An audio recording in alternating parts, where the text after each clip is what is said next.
Hello everyone, स्वागत है आपका हमारे यूट्यूब चैनल में। दोस्तों आज हम लोग पढ़ने वाले हैं झारखंड की प्रमुख नदियों के बारे में, जो झारखंड को खूबसूरत बनाने में कोई कसर नहीं छोड़ता है। और दोस्तों इन नदियों की जानकारी आपके एग्ज़ाम के लिए बहुत ही इम्पोर्टेंट होने वाली है। यदि आप कॉम्पिटिटिव एग्ज़ाम की तैयारी कर रहे हैं तो आपके लिए आज की क्लास बहुत ही मददगार साबित हो सकता है। तो वीडियो में अंत तक बने रहिएगा, सभी पॉइंट्स को अच्छे से देखिएगा, क्योंकि झारखंड की प्रमुख नदियों के बारे में आज हम लोग डिटेल में चर्चा करेंगे, जो आपके एग्जाम के लिए बहुत ही इंपॉर्टेंट है। ठीक है, तो चलिए आज की क्लास को शुरू करते हैं। शुरू करने से पहले चैनल को सब्सक्राइब जरूर कर लीजिएगा अगर आप बेहतरीन तरीके से तैयारी करना चाहते हैं तो। और दोस्तों आज की क्लास का PDF फाइल जो है हमारे टेलीग्राम चैनल पर मिल जाएगा। लिंक इस वीडियो के डिस्क्रिप्शन में दिया गया है टेलीग्राम चैनल का, आप ज्वाइन करना ना भूलें। तो चलिए आज की क्लास को शुरू करते हैं। और आज की क्लास हम शुरू करेंगे दोस्तों उत्तरवर्ती नदियों से। उत्तरवर्ती नदियाँ क्या होती है? तो वे नदी जो राज्य के उत्तर और बहती है वही उत्तरवर्ती नदियाँ कहलाती है। तो सबसे पहला नदी जो है वो सोन नदी है, जिसका उद्गम स्थल मैकल पर्वत अमरकंटक मध्य प्रदेश से हुआ है, जिसकी कुल लंबाई जो है वो 784 किलोमीटर है। अब हम बात करते हैं अगर सोन नदी झारखंड में कौन से ज़िले से होकर के ये बहती है, तो गढ़वा जिला और पलामू ज़िले से होकर के बहती है। फिर बिहार में जाकर के गंगा नदी से मिल जाती है, जो गंगा नदी का एक प्रमुख सहायक नदी मानी जाती है। कौन? तो सोन नदी मानी जाती है, ध्यान में रखिएगा। और सोन नदी को जो वो सोनभद्र और हिरण्यवाह नदी भी कहा जाता है। ठीक है, सोनभद्र और हिरण्यवाह नदी के नाम से भी जाना जाता है। और झारखंड में सोन नदी का सहायक नदी जो है वो उत्तरी कोयल नदी है, जो उत्तर दिशा में सोन नदी से मिलती है। ठीक है, कहाँ पे मिलती है इसका डिटेल हम लोग मैप में चर्चा करेंगे। पहले हम लोग थ्योरी पढ़ लेते हैं, फिर मैप में हम लोग आसानी से पढ़ेंगे। ठीक है, अब बात करते हैं सोन नदी जो है वो सोने का अंश मिलने के कारण इसका नाम जो है वो सोन नदी पड़ा था। ये भी सवाल आपसे पूछा जा सकता है कि सोन नदी जो है वो सोन नदी नाम कैसे पड़ा। तो ध्यान रखिएगा, सोने का अंश इस नदी में मिला था, इसी के कारण जो है वो सोन नदी इसका नाम पड़ा था। और इस नदी का महत्व क्या है? तो केवल सीमा के रूप में इसका महत्व माना जाता है, जो कि पलामू जिले का इसका सीमा बनाता है। ठीक है, इसलिए यहाँ इसका महत्व है। अगर यहाँ पे ये दोनों जिले का अगर ज़िले में यहाँ पे अगर बहाव नहीं रहता सोन नदी का,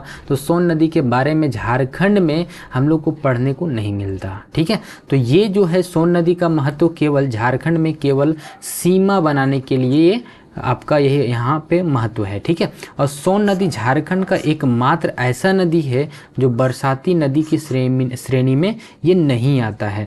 बाकी लगभग जितनी सारी नदियाँ हम लोग पढ़ने वाले हैं वो लगभग आपका बरसाती नदियाँ की श्रेणी में ये सभी आते हैं। ठीक है, और ये सोन नदी एकमात्र झारखंड का नदी है जो ये बरसाती नदी नहीं आता है। ठीक है, श्रेणी में नहीं आता है। आगे बढ़ते हैं, बात करते हैं यहाँ पे उत्तरी कोयल नदी। तो उत्तरी कोयल नदी का उद्गम जो है वो रांची के पठार से होता है। कौन से जिला से होता है? ध्यान रखिएगा, लातेहार जिला से होता है। और ये नदी जो है लातेहार, गढ़वा, पलामू से होते हुए अंत में सोन नदी से जाकर के मिल जाती है। अभी हमने क्या पढ़ा कि जो है सोन नदी का सहायक नदी कौन है? उत्तरी कोयल नदी, उसी के बारे में हम यहाँ पे चर्चा कर रहे हैं। तो उत्तरी कोयल नदी की दो मेन सहायक नदियाँ हैं, कौन कौन है? औरंगा और अमानत नदी है। अगर हम बात करें यहाँ पे उत्तरी कोयल नदी का कुल लंबाई कितना है, तो ध्यान रखिएगा 360 किलोमीटर इसका कुल लंबाई है। औरंगा नदी का कुल लंबाई कितना है? तो ध्यान रखिएगा 80 किलोमीटर इसका कुल लंबाई है। अब बात करते हैं अमानत नदी, तो इस नदी की कुल लंबाई जो है वो 100 किलोमीटर इसकी कुल लंबाई है। ठीक है, ये सभी पॉइंट आप लोग इम्पॉर्टेंट है, ध्यान में रखिएगा। ठीक है, ये सभी हम लोग जो है उत्तरी कोयल नदी या फिर सोन नदी, जितनी सारी नदियाँ आप लोगों को करवाएंगे वो मैप में भी हम लोग देखेंगे साथ साथ में। ठीक है, तो दोस्तों अच्छा लग रहा है तो वीडियो को लाइक जरूर कीजिएगा। अब बात करते हैं यहाँ पे पुनपुन नदी। तो इसका उद्गम जो है वो उत्तरी कोयल परवा के उत्तर में हुआ है। ठीक है, ये उत्तर में हुआ है, जिसकी कुल लंबाई की अगर हम बात करें तो 200 किलोमीटर है। पूरा कुल लंबाई जो 200 किलोमीटर है। और पुनपुन नदी को जो है वो कीकटवा, यहाँ पे ध्यान रखिएगा, पुनपुन नदी को किन किन नामों से जाना जाता है? तो ध्यान रखिएगा कीकट और बमा गधी के नाम से भी जाना जाता है। और इस नदी की दो प्रमुख सहायक नदियाँ हैं, जो कि है दिरधा और मोरहर नदी के नाम से जाना जाता है, जो कि पुनपुन नदी की प्रमुख सहायक नदियां हैं। ठीक है, और अंत में जो पुनपुन नदी जाकर के कहाँ पे मिल जाती है, तो गंगा नदी में जाकर के मिल जाती है, जो कि गंगा की ये प्रमुख नदियों में से एक मानी जाती है। कौन, तो पुनपुन नदी। यहाँ पे हम बात कर लेते हैं गंगा नदी की कुल लंबाई कितना है, तो 2510 किलोमीटर कुल लंबाई कितना है गंगा नदी का, ये है। दोस्तों गंगा नदी के बारे में फुल चर्चा हम लोग एक फुल डिटेल में करने वाले हैं, एक वीडियो पर्सनली इसका लाने वाले हैं, जो कि ट्रिक के साथ हम लोग पढ़ेंगे। ठीक है, फुल ट्रिक के साथ हम लोग गंगा नदी के बारे में चर्चा करेंगे, और गंगा नदी की कौन कौन सी सहायक नदियाँ हैं, जो झारखंड में इसकी कौन कौन सी सहायक नदियाँ हैं, पूरा डिटेल में हम लोग बात करने वाले हैं। ठीक है, तो वीडियो को लाइक ज़रूर कीजिएगा इसको, और चैनल को भी सब्सक्राइब कर लीजिएगा, साथ ही साथ हमारे टेलीग्राम चैनल से ज्वाइन होना ना भूलें। ठीक है, आगे बढ़ते हैं। देखिएगा नेक्स्ट यहाँ पे आपका आ गया फल्गु नदी। ये है आपका फल्गु नदी। तो फल्गु नदी जो है वो छोटा नागपुर पठार से इसका उद्गम माना जाता है, जो कि झारखंड में इस नदी का एक धार्मिक महत्व है, जो कि इस नदी में पिंडदान से संबंधित कार्य किए जाते हैं। पिंडदान तो आप लोगों को समझ में आ ही रहा होगा क्या होगा। ये कोई भी इंसान अगर मरता है तो उनकी आत्मा के शांति के लिए पिंडदान किया जाता है, तो ये फल्गु नदी में किया जाता है। इसका धार्मिक महत्व यहाँ पे माना जाता है। ये सवाल आपका पूछा जा चुका जेपीएससी में, ध्यान रखिएगा। और फल्गु नदी को जो वो अंतः सलीला और निरंजना के नाम से भी जाना जाता है, और अंत में फिर ये जाकर के गंगा नदी में ही जाकर के मिल जाता है। तो फल्गु नदी भी जो है वो गंगा की एक प्रमुख सहायक नदियों में से एक है। ये रहा आपका फल्गु नदी, ध्यान रखिएगा। ठीक है, फल्गु नदी की लंबाई, अगर कुल लंबाई की हम बात करें तो टोटल 200 किलोमीटर इसका कुल लंबाई है, जो कि गंगा नदी का एक प्रमुख सहायक नदी है। ठीक है, आगे हम बात करते हैं, यहाँ पे ध्यान रखिएगा सकरी नदी। ठीक है, तो सकरी नदी का उद्गम कहाँ से होता है, ध्यान रखिएगा, छोटा नागपुर पठार से इसका उद्गम माना जाता है। और इस नदी की विशेषता क्या है, तो ये नदी जो है वो मार्ग बदलने के लिए कुख्यात है, यानी कि विख्यात है। ठीक है, प्रसिद्ध किस लिए है सकरी नदी, तो ये मार्ग बदलने के लिए विख्यात है। ठीक है, सकरी नदी का अगर हम बात करें तो ये सुमागदी नदी के नाम से भी जाना जाता है। कौन सा, सकरी नदी। और इसकी 3 प्रमुख जो है वो सहायक नदियां हैं, बहुत ही इंपॉर्टेंट, ध्यान रखिएगा। कीउल, मोरहर व चानन जो है ये इनकी प्रमुख सहायक नदियां हैं, और फिर जाकर के ये कहाँ पे मिल जाती है, तो गंगा नदी में मिल जाती है। सकरी भी एक जो है वो गंगा नदी की प्रमुख नदी है। ठीक है, आगे बढ़ते हैं। नेक्स्ट यहाँ पे देख लीजिएगा, मैप के थ्रू हम लोग यहाँ बात करने वाले हैं। ठीक है, सबसे पहला ये जो आप देख रहे हैं लाइन, ये आपका क्या हो गया, गंगा नदी है। ठीक है, ये आपका हो गया गंगा नदी। यहाँ से देख रहे हैं ये जो आपका आ रहा है ये वाला, ये आपका हो गया सोन नदी। और सोन नदी की सहायक नदी कौन सी है, तो ध्यान रखिएगा, इसकी सहायक नदी ये रहा आपका उत्तरी कोयल नदी, ये आपका सहायक नदी हो गया। उसके बाद यहाँ से निकलता है आपका पुनपुन नदी। ठीक है, ध्यान रखिएगा, ये आपका हो गया पुनपुन नदी, जो जाकर के कहाँ पे मिल जाती है, आपका गंगा नदी में मिल जाती है। उसके बाद यहाँ से निकलती है फल्गु नदी। फल्गु नदी निकलने के बाद फिर से ये जाकर के गंगा नदी में जाकर के मिल जाती है। ये फिर से यहाँ से आपका आता है सकरी नदी। सकरी नदी इस प्रकार से आती है, और ये जो है वो प्रचलित है किसके लिए, तो ध्यान रखिएगा, ये मार्ग बनाने के लिए प्रचलित है, इसलिए यहाँ पे टेढ़ा मेढ़ा ये यहाँ पे दिए गए हैं।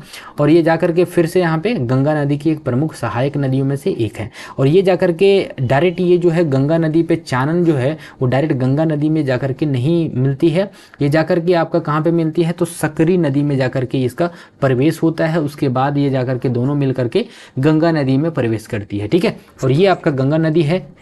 और ध्यान रखिएगा, ये आपका हो गया, ये जो जिला है आपका साहेबगंज जिला है। ठीक है, तो गंगा नदी झारखंड के एकमात्र ऐसा जिला है साहेबगंज जो यहाँ से गुजरती है गंगा नदी। ठीक है, आगे बढ़ते हैं। नेक्स्ट यहाँ पे देखिएगा दक्षिणवर्ती नदियों के बारे में हम चर्चा करेंगे।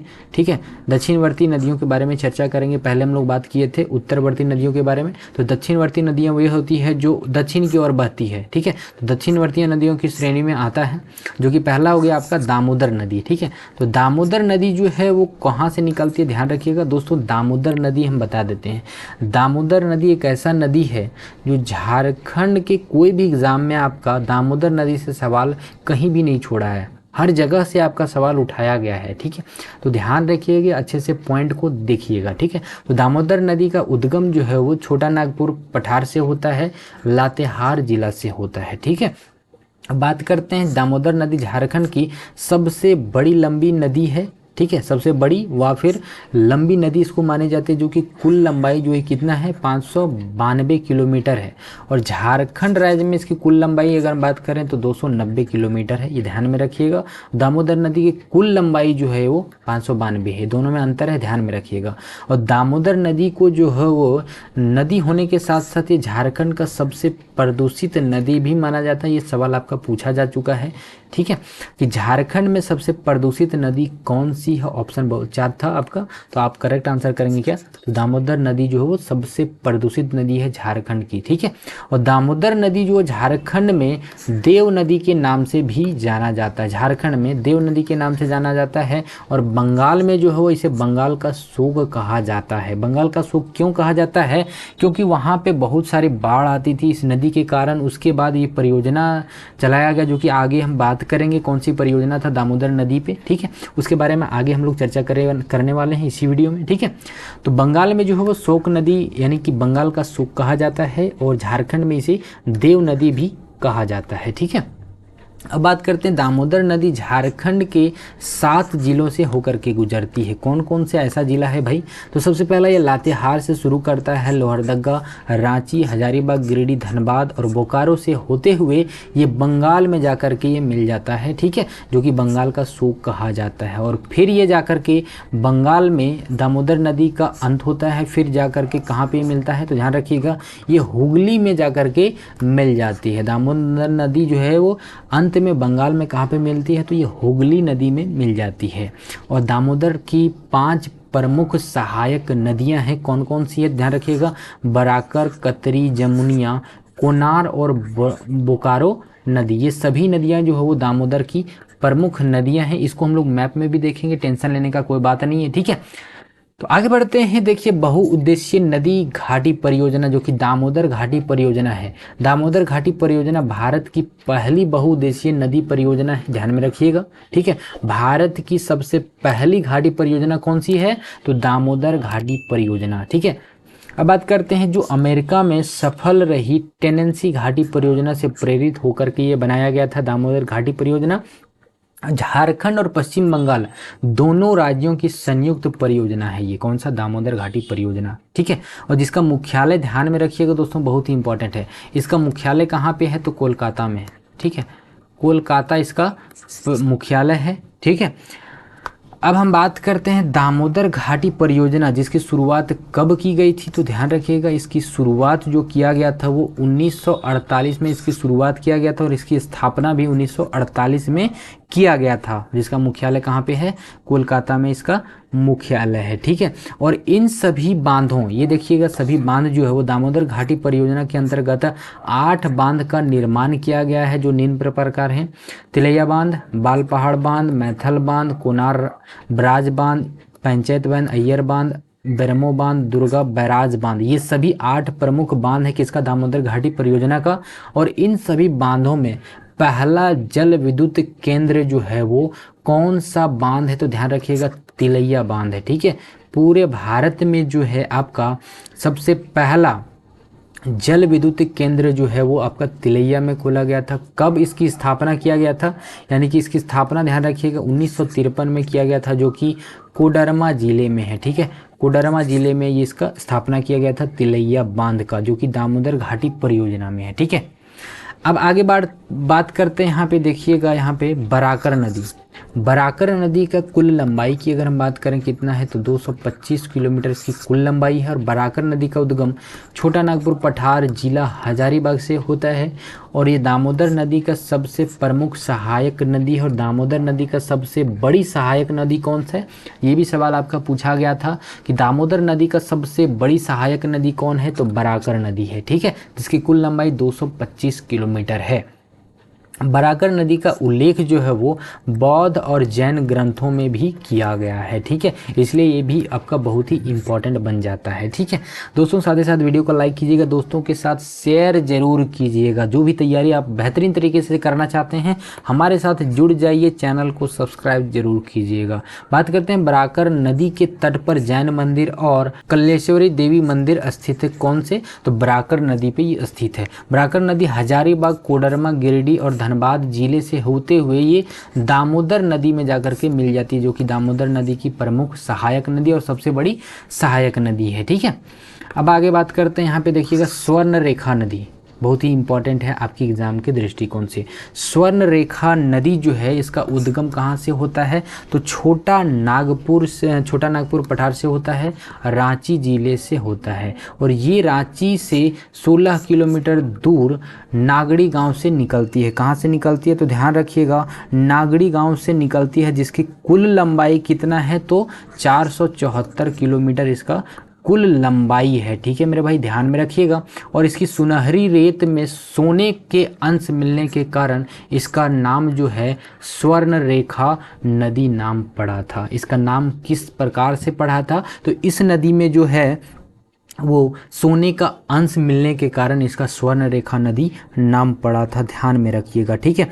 आगे बात करते हैं, यहाँ पे देखिएगा ये नदी भी बरसाती नदी है, इसी कारण यह बरसात के दिनों में काफ़ी पानी होता है। हमने पहले ही शुरुआत में इस क्लास में बताया है कि जितने सारे झारखंड में हैं वो लगभग आपका 90% जितने नदी हैं वो सभी जो है वो बरसाती नदी है, सिर्फ आपका सोन नदी छोड़ करके, क्योंकि सोन नदी जो है आपका एक ऐसा नदी है जो बरसाती नदी के अंतर्गत वो नहीं आता है, ठीक है। बाकी सभी आपका हो गया, जितनी सारी नदियां हैं वो बरसाती नदी के अंतर्गत आता है।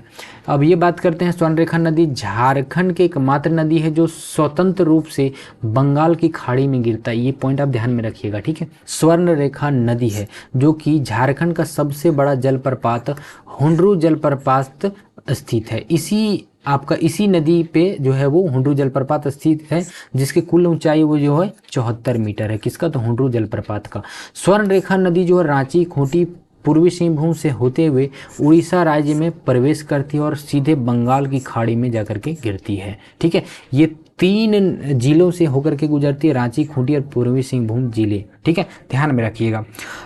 स्वर्ण रेखा की कौन कौन सी प्रमुख सहायक नदियां हैं? तो उनके प्रमुख 4 जो है वो सहायक नदियां हैं, कोकरो, कांची, खरकई और राहू नदी। ये सभी जो है वो स्वर्ण रेखा की प्रमुख नदियां हैं। और बात करते हैं जमशेदपुर जो है वो कौन से नदी के तट पर स्थित है? तो ध्यान रखिएगा ये भी आपका स्वर्ण रेखा नदी पर के तट पर स्थित है, ठीक है।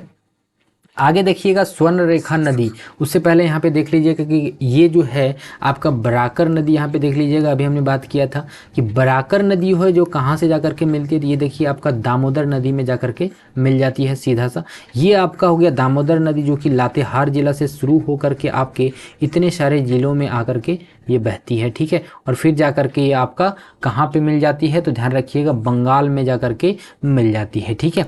अब ये देखिए नदी जो है आपका स्वर्ण रेखा नदी, यही नदी के बारे में भी हम चर्चा कर रहे थे, जो कि 3 जिलों से होकर के गुजरती है। कौन कौन से जिला? तो देख लीजिएगा, सबसे पहला आपका हो गया क्या? रांची, खूंटी और पूर्वी सिंहभूम। ये हो गया आपका रांची, ये हो गया आपका खूंटी और ये हो गया आपका पूर्वी सिंहभूम जिला। ये सभी 3 जिलों से होकर के गुजरती है और फिर जाकर के ये कहाँ पे मिल जाती है? तो ध्यान रखिएगा ये जाकर के आपका मिलता है कहाँ पे? तो सीधा बंगाल की खाड़ी में गिरता है, जो कि यहाँ पे आपका उड़ीसा में आता है और सीधा आपका ये बंगाल की खाड़ी में जाकर के गिरता है, ठीक है। अब बात करते हैं स्वर्ण रेखा नदी की परियोजना कौन कौन सी है? तो ध्यान रखिएगा स्वर्ण रेखा नदी परियोजना झारखंड, उड़ीसा और पश्चिम बंगाल राज्य का संयुक्त परियोजना है, ठीक है। इन तीनों का यहाँ पे हम लिखते हैं, नोट करते जाइएगा सभी पॉइंट, ठीक है। सबसे पहला आपका हो गया झारखंड, आपका हो गया पश्चिम बंगाल, ठीक है, और तीसरा हो गया आपका उड़ीसा। इन 3 जिलों का ये आपका संयुक्त परियोजना है जो स्वर्ण रेखा नदी परियोजना की स्थापना, इस परियोजना की स्थापना अगर हम बात करें, ध्यान रखिएगा कब किया गया था? तो 1983 में इसका स्थापना किया गया था और इस परियोजना में राज्य में सिंचाई, विद्युत उत्पादन और जल भंडार आदि और भी कई आवश्यकताओं को पूरा करने की क्षमता में वृद्धि करता है। कौन सा? तो स्वर्ण रेखा परियोजना, ठीक है, ध्यान में रखिएगा। और इस परियोजना में राज्य में सिंचाई के लिए जो है वो सिंचाई के साथ साथ सर्वाधिक विद्युत उत्पादन के लिए भी उपयोग किया जाता है। और ये जल विद्युत परियोजना के आधार पर राज्य में सबसे ज़्यादा विद्युत उत्पादन करने वाला परियोजना कौन है? तो ध्यान रखिएगा, स्वर्ण रेखा नदी, ध्यान में रखिएगा, इंपॉर्टेंट पॉइंट है। और इसके तहत जो झारखंड राज्य में लगभग कितना ये मेगावाट का उत्पादन करता है बिजली का? तो ध्यान रखिएगा 120 मेगावाट बिजली का उत्पादन कौन करता है? तो स्वर्ण रेखा नदी परियोजना करता है। और स्वर्ण रेखा नदी परियोजना के अंतर्गत कौन से प्रमुख बांध हैं? तो ध्यान में रखिएगा, प्रमुख बांध, तो प्रमुख बांध है यहाँ पे हम लिखते हैं, आप ध्यान में रखते जाइएगा, ठीक है। सबसे पहला हो गया, दो ही प्रमुख बांध है जो कि आपका हो गया चांडिल बांध, ठीक है, यहाँ पे ध्यान रखिएगा, चांडिल बांध। आपका दूसरा हो गया ईचा बांध, ठीक है, ईचा बांध, जो कि यहाँ पे ध्यान रखिएगा चांडिल बांध सरायकेला जिला में स्थित है, जो कि रांची टाटा मार्ग पर स्थित है, ठीक है, सरायकेला में स्थित है जो कि रांची टाटा मार्ग में स्थित है। और वहीं अगर हम बात करते हैं ईचा, तो ईचा बांध जो पश्चिमी सिंहभूम जिले में स्थित है। तो ये सभी चीज़ आप लोग पॉइंट करके नोट करके रख लीजिएगा, ठीक है। आगे बढ़ते हैं, नेक्स्ट यहाँ पे देख लीजिएगा मयूराक्षी नदी।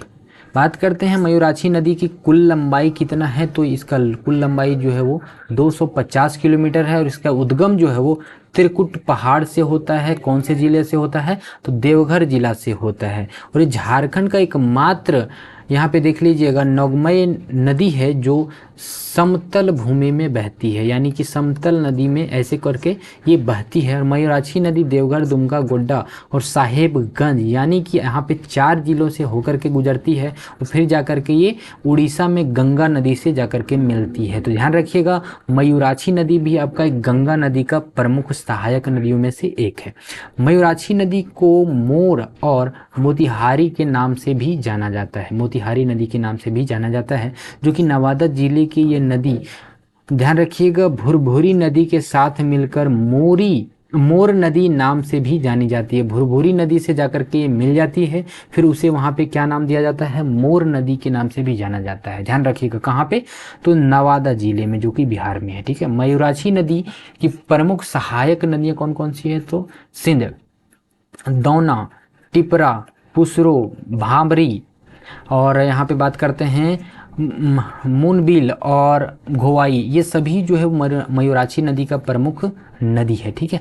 आगे ध्यान रखिएगा, कोयल नदी, दक्षिणी कोयल नदी। दक्षिणी कोयल नदी का उद्गम जो वो छोटा नागपुर पठार से होता है, जो कि लोहरदगा जिले से होता है। और दक्षिणी कोयल नदी लोहरदगा, गुमला, रांची और पश्चिमी सिंहभूम जिले से होते हुए ये उड़ीसा में शंख नदी से जाकर के मिल जाती है। कौन सी नदी? शंख नदी से जाकर के मिल जाती है। बात करते हैं दक्षिणी कोयल नदी की कुल लंबाई कितना है? तो 220 किलोमीटर इसकी कुल लंबाई है, ठीक है।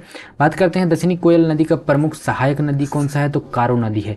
दोस्तों बहुत ही इंपॉर्टेंट पॉइंट हम यहाँ पे बता रहे हैं, ठीक है, ध्यान रखिएगा, ठीक है। दक्षिणी कोयल नदी की सबसे बड़ी सहायक नदी कौन सा है? तो कारो के संगम तट पर कोयल कारो परियोजना चलाई गई थी और जो कि यहाँ पे भारी जन विरोध के कारण इस परियोजना को 2003 में बंद कर दिया गया था। कौन सा परियोजना? तो ध्यान रखिएगा, तट के यहाँ पे संगम मिला था, कारो के संगम तट पर कोयल कारो परियोजना, ठीक है, कोयल कारो परियोजना, जो कि 2003 में इसे बंद कर दिया था। कारण क्या था? भारी जन विरोध के कारण इसे बंद कर दिया गया था, ठीक है। आगे बढ़ते हैं, नेक्स्ट क्वेश्चन यहाँ पे देखिएगा, शंख नदी, ठीक है।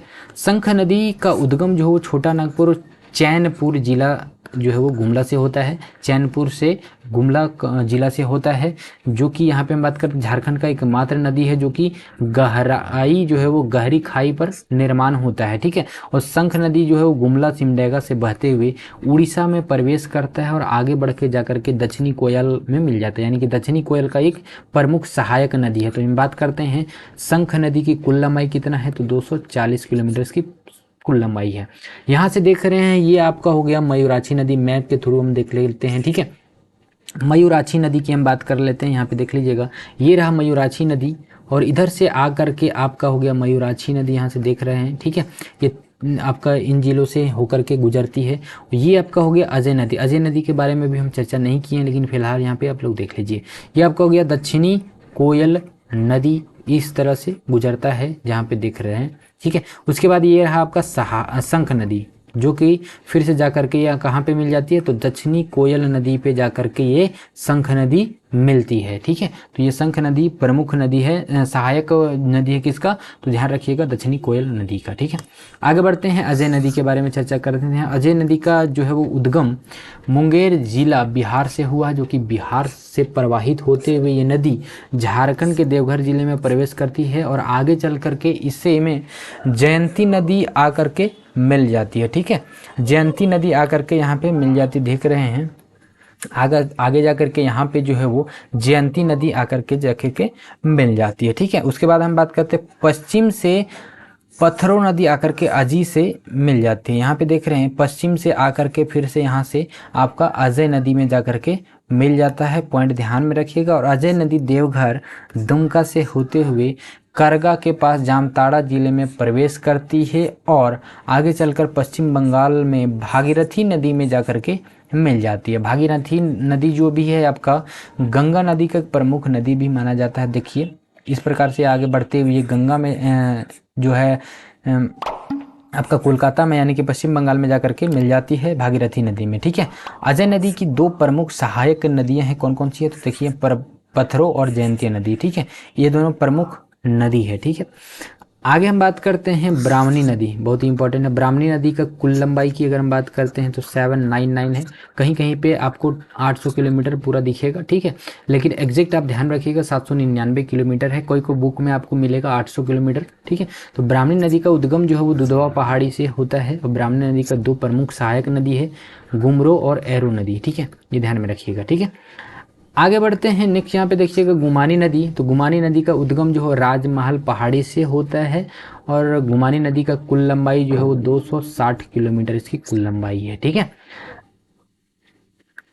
आगे बढ़ते हैं, नेक्स्ट यहाँ पे देखिए बांस लोई नदी जो है, इसके कुल लंबाई की अगर हम बात करते हैं तो इसका कुल लंबाई जो 112 किलोमीटर इसकी कुल लंबाई है, जो कि बांस पहाड़ी से इसका उद्गम होता है, ठीक है। तो दोस्तों इस वीडियो में इतना ही, मिलते हैं नेक्स्ट वीडियो में। और नेक्स्ट वीडियो आपके लिए बहुत ही इंपॉर्टेंट है, आपके जेएसएससी हो जेपीएससी हो, कोई भी तैयारी अगर आप कर रहे हैं तो बेहतरीन तरीके से अगर तैयारी करना चाहते हैं तो हमारे साथ जुड़ जाइए। सिर्फ करना चैनल को सब्सक्राइब, साथ ही साथ बेल आइकन को भी ऑल कर लीजिएगा। और दोस्तों आपका गंगा नदी के बारे में चर्चा हम लोग विस्तार रूप से करने वाले हैं, कहाँ से निकलती है और उसकी कहाँ कहाँ कौन कौन सी सहायक नदियाँ हैं, इसके बारे में भी चर्चा करने वाले हैं, ठीक है। तो ये वीडियो आपका बहुत ही जल्द आने वाला है, जो कि सभी आपका ट्रिक के साथ आने वाला है, ठीक है। तो ट्रिक के साथ याद करेंगे कि गंगा की कौन कौन सी प्रमुख सहायक नदियाँ हैं, ठीक है। तो दोस्तों इस वीडियो में मिलते हैं नेक्स्ट वीडियो में, तब तक के लिए जय हिंद।